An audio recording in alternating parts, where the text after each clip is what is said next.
The print, 13th of March 2024, PLA, U.S. intelligence flags China's military preparations. Examining additional overseas military sites. China's pursuit of establishing military installations in several foreign nations is a cause for concern for India, the United States, and others. According to a U.S. intelligence assessment released on Monday, the development is consistent with its vision to dominate global affairs and expand regional influence. While China has thus far denied establishing a military presence in Djibouti, the United States is convinced it seeks exclusive control over portions of Cambodia's primary naval base. According to the annual threat assessment of the U.S. intelligence community, Beijing is reportedly contemplating establishing military facilities in numerous countries, including but not limited to Burma, Cuba, Equatorial Guinea, Pakistan, Seychelles, Sri Lanka, Tajikistan, Tanzania, and the UAE, in addition to its existing facilities at Ream Naval Base in Cambodia and Djibouti. According to an assessment released by the Office of the Director of National Intelligence, ODNI, of the United States, Chinese President Xi Jinping envisions China as the leading power in the world and the preeminent power in East Asia. According to the ODNI report, the Chinese government employs the People's Liberation Army, PLA, to assert its dominance in regional affairs and project its influence internationally. Established in 2004 to assist the Director of National Intelligence by integrating the nation's intelligence community, the ODNI is an independent U.S. government agency. A report stated, to project power and safeguard China's interests abroad, the PLA will persist in its pursuit of access agreements and the establishment of military installations overseas. The Power Maneuvers of China. The Chinese Ministry of Defense's 2019 white paper outlined its objectives to completely transform the people's armed forces into forces of international caliber by the mid-21st century.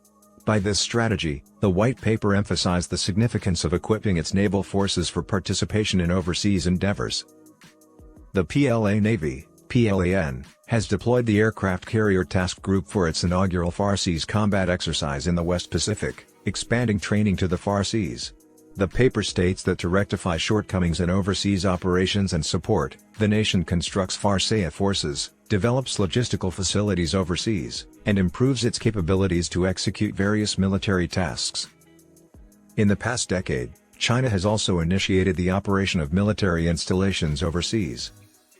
Since 2017, China has officially ratified the existence of one overseas military facility situated in Djibouti. Positioned in the Horn of Africa, Djibouti has access to a critical maritime trade route on the planet, the Red Sea.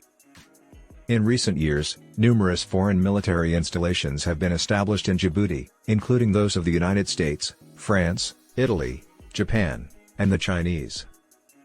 Beijing has refrained from making public statements about the establishment of its second military facility in Cambodia. However, in 2021, D. Bon, the defense minister of Cambodia at the time, confirmed that Beijing had been supporting Phnom Penh in the development of infrastructure at the Ream Naval Base, located in the Sihanouk province. On June 1, 2021, the then Vice President of Cambodia, Hun Sen, was briefed on the concerns of former U.S. Deputy Secretary of State Wendy Sherman regarding a Chinese military presence at the Ream Naval Base. According to the ODNI report, China's military ambitions may be hampered in the short term by the purge of high-ranking officers caused by misconduct in the armed forces. Because China lacks recent combat experience, the PLA's effectiveness and commanders' willingness to initiate a conflict would likely be diminished. According to the report, PRC leaders are also almost undoubtedly concerned about the ongoing effects of corruption on the capabilities and dependability of the military, as evidenced by the purge of high-ranking officers in 2023, which included the defense minister.